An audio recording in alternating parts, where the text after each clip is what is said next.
Hi friends, welcome to Sriyarsha cooking channel. నేను మీ సరిత. ఇవాళ మన రెసిపీ వచ్చి సమ్మర్ స్పెషల్ పేపర్ పాపడ్. ఈ పాపడు నమలాల్సిన అవసరం లేకుండా నోట్లో వేస్తేనే అలా కరిగిపోయేంత సన్నగా, క్రిస్పీగా, టేస్టీగా వస్తాయి. అంతేకాదండి, కేవలం మన ఇంట్లో ఉండే ఉప్మా చేసుకునే సన్న రవ్వతోనే ఇంత టేస్టీ అండ్ క్రిస్పీ పాపడ్ను ప్రిపేర్ చేసుకోవచ్చు. మరి ఆలస్యం చేయకుండా పేపర్ పాపడ్ను ఎలా చేయాలో ఇప్పుడు చూసేద్దాం పదండి. దీనికోసం ముందుగా ఒక మిక్సీ జార్లోకి 1 కప్పు నిండా ఉప్మా చేసుకునే సన్న రవ్వను వేసుకోండి. ఇలా రవ్వను గ్రైండర్లో వేసి ఒకసారి గ్రైండ్ చేసిన తర్వాత దీంట్లోకి 1 టీ స్పూన్ వరకు మైదా పిండిని వేసి మళ్ళీ ఒకసారి ఫైన్ పౌడర్గా గ్రైండ్ చేసుకోవాలి. చూడండి, పిండి ఎలా ఉంటుందో అలా సన్నగా అయ్యేలా గ్రైండ్ చేసుకోవాలి. ఇప్పుడు ఈ పౌడర్ను ఒక మిక్సింగ్ బౌల్లోకి వేసుకోండి. ఇప్పుడు దీంట్లోకి ఏ కప్పుతోటి రవ్వ తీసుకున్నామో అదే కప్పుతోటి 3 కప్పుల నీళ్లు యాడ్ చేసుకోవాలి. అంటే 1 కప్పు బొంబాయి రవ్వకి 3 కప్పుల నీళ్లను ఈ విధంగా ఇందులో వేసి ఎక్కడా కూడా ఉండలు లేకుండా ఇలా పల్చగా బ్యాటర్లా ప్రిపేర్ చేసుకోవాలి. ఇప్పుడు ఒక మందపాటి గిన్నెను తీసుకొని ఏ కప్పుతోటి రవ్వ తీసుకున్నామో అదే కప్పుతోటి 6 కప్పుల నిండా నీళ్లు తీసుకోవాలి. అంటే టోటల్గా 1 కప్పు బొంబాయి రవ్వకు 9 కప్పుల నీళ్లు పడతాయి. ముందుగా మనము పిండిలో 3 కప్పులు యాడ్ చేసాము. ఇప్పుడు మిగతా 6 కప్పులను ఈ గిన్నెలోకి వేసుకొని ఇప్పుడు స్టవ్ పైన పెట్టుకొని వాటర్ మరిగే వరకు వెయిట్ చేయాలి. 1:9 రేషియో తీసుకుంటే మెజర్మెంట్ కరెక్ట్గా వస్తుంది. తర్వాత ఇలా వాటర్ మరిగేటప్పుడు మనం కలిపి ఉంచుకునే బ్యాటర్ పైన ఇలా వాటర్ తేలుతుంది కాబట్టి మళ్ళీ ఒకసారి స్పూన్తో చక్కగా కలిపేసి మరుగుతున్న వాటర్లో ఈ విధంగా ఒక చేత్తో పిండిని వేస్తూ మరొక చేత్తో కలుపుతూ ఈ విధంగా వేసుకోవాలి. ఇలా చేయడం వలన ఎక్కడ కూడా పిండి ఉండలు కట్టకుండా వస్తుంది. ఈ ప్రాసెస్ చేసేటప్పుడు మంటను సిమ్లో పెట్టుకొని చేయండి.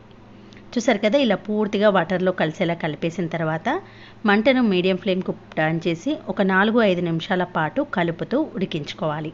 అలా అయితేనే పాపడాలు వేసిన తర్వాత ఎండలో ఎండిన తర్వాత ఎక్కడ కూడా క్రాక్స్ రాకుండా రౌండ్ షేప్లో పర్ఫెక్ట్గా వస్తుంది. చూడండి, 4 to 5 మినిట్స్ తర్వాత ఇలా బబుల్స్ వచ్చినప్పుడు రుచికి సరిపడా ఉప్పు వేసి కలిపేయండి. బొంబాయి రవ్వ వడియాలు చేసిన అప్పడాలు చేసిన సాల్ట్ చాలా తక్కువగా పడుతుంది కాబట్టి చూసి యాడ్ చేసుకోండి. చూడండి, ఇలా గట్టిగా చిక్కగా ఈ కన్సిస్టెన్సీకి వచ్చిన తర్వాత స్టవ్ ఆఫ్ చేసి పూర్తిగా చల్లారే వరకు పక్కన పెట్టండి. మీరు క్లాత్ పైన అప్పడాలు వేస్తే గోరువెచ్చగా ఉన్నప్పుడే వేయండి. నేను పాలిథిన్ పేపర్ పైన వేస్తున్నాను కాబట్టి పూర్తిగా చల్లారినాక వేస్తున్నాను. తర్వాత దీంట్లోకి రుచి కోసం 1/2 టీ స్పూన్ జీలకర్ర, 1 టీ స్పూన్ నువ్వులు వేసి పిండిలో కలిసేలా కలిపేయండి. నేను పిండి చాలా చల్లారే వరకు పక్కన పెట్టాను కాబట్టి పిండి మరి కాస్త గట్టిగా అయిందండి. కొంచెం లైట్గా వేడిగా ఉన్నప్పుడే మీరు పాపడాలు వేసుకున్నారంటే అసలు ఏ ప్రాబ్లం లేకుండా చాలా ఈజీగా పెట్టేసుకోవచ్చు. మీకు చూపించడం కోసం నేను ఇంట్లోనే ఒక చిన్న పేపర్ పైన వేసి చూపిస్తున్నాను. ఇలా గుంట గరిటెతో పిండిని వేసి నెమ్మదిగా స్ప్రెడ్ చేయండి. ఎంత ఎక్కువ స్ప్రెడ్ చేస్తే అంత సన్నగా వస్తాయి. మీరు స్ప్రెడ్ చేయకుండా ఉంటే అప్పడాలు లావుగా వస్తాయి. మీకు ఎలా నచ్చితే అలా చేసుకోండి. నేను బంగ్లా పైన ఇలాంటి పాలిథిన్ పేపర్ పైన అప్పడాలన్నీ వేసేసాను. సాయంత్రం కల్లా అప్పడాలు మనం తీయాల్సిన అవసరం లేకుండా పేపర్ పైన నుంచి ఈజీగా రిమూవ్ అయిపోతాయి. చూసారు కదా ఎంత సన్నగా ట్రాన్స్పరెంట్గా వచ్చాయో. మీరు గుంటె గరిటెతో పిండిని వేసి నెమ్మదిగా స్ప్రెడ్ చేస్తే ఇలా సన్నగా వస్తాయి. స్ప్రెడ్ చేయకుండా అలాగే వేసుకుంటూ వెళ్ళారంటే కొంచెం మందంగా వస్తాయి. పాపడాలు ఎలా నచ్చితే అలా చేసుకోండి. ఇలా ఒక 2-3 డేస్ ఎండిన తర్వాత అప్పడాలు ఇలా క్రిస్పీగా వచ్చేస్తాయండి. ఒక 2-3 రోజుల పాటు ఎండలో ఎండబెట్టుకుంటేనే 1-2 ఇయర్స్ పాటు కూడా నిల్వ ఉంటాయి. చూసారు కదండి, ఎంత ట్రాన్స్పరెంట్గా ప్లాస్టిక్ పేపర్లా ఉన్న ఈ పేపర్ పాపడ్ను ఇప్పుడు డీప్ ఫ్రై చేద్దాము. దీనికోసం స్టవ్ ఆన్ చేసి బాండిలో నూనె వేసుకోండి. నూనె వేడెక్కిన తర్వాత మంటను సిమ్లో పెట్టుకొని ఒక్కొక్క అప్పడాన్ని వేస్తూ నెమ్మదిగా డీప్ ఫ్రై చేయండి. అప్పడాలు చాలా సన్నగా పేపర్లా ఉంటాయి కాబట్టి మంటను సిమ్లో పెట్టుకోవాలి. వేసిన వెంటనే టర్న్ చేయకముందే ఈ అప్పడాన్ని ఆయిల్లో నుంచి తీసేసేయండి, లేదంటే మాడిపోతాయి. చూసారు కదండి, ఎంతో సన్నగా పేపర్లా ఉండే ఈ పాపడు నోట్లో వేసి అలా కరిగిపోయేంత క్రిస్పీగా ఉంటుంది. ఇప్పుడు ఇవే అప్పడాలను మరొక రకంగా ఇంకా ఈజీ పద్ధతిలో ఎలా పెట్టాలో చూపిస్తా.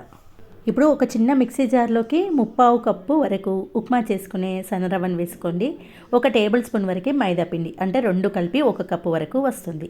ఇప్పుడు సన్నగా గ్రైండ్ చేయండి. ఇలా గ్రైండ్ చేసిన తర్వాత దీంట్లోకి అదే కప్పుతోటి 2 కప్పుల వరకు నీళ్ళను పోసుకోవాలి.